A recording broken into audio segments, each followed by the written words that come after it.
घर चढ़ के मारब बरियारी रे छूट जी तो कैल रंगदारी रे घर चढ़ के मारब बरियारी रे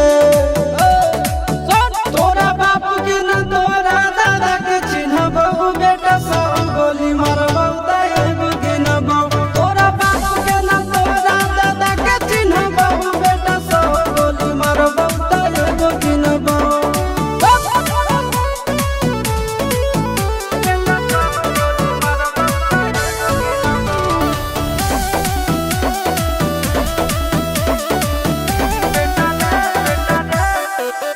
बेटा रे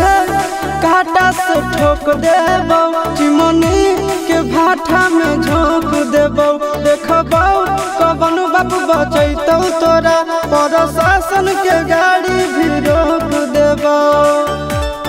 बेटा जी सुनो बेटा रे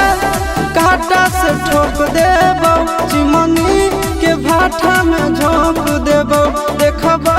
कवन बाप बचैतौ तोरा प्रशासन के गाड़ी भी रोक देबौ तोरा जैसन के हम खड़े खड़े गिनबौ बेटा सब गोली मारबौ तैगो गिनबौ तोरा बाप के न तोरा दादा के चिन्हबौ बेटा सब गोली मारबौ तैगो गिनबौ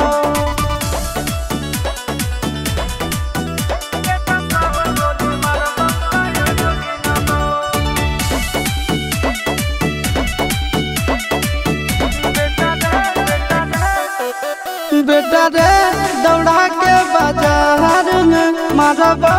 गोली तोर कपार में रंगदारी जे करभी बिहार में गड़ देबौ गंगा जी किनार में इतना मार पड़तो न बेटा बेटा रे दौड़ा के बाजार में मारबौ गोली तोर कपार में रंगदारी जे करभी बिहार में गड़ देबौ गंगा जी किनार में कहो चिंटू आशीष के कारण सुनबौ बेटा सब गोली मारबौ तैगो गिनबौ तोरा बाप के न तोरा दादा के चिन्हबौ बेटा सब गोली मारबौ तैगो गिनबौ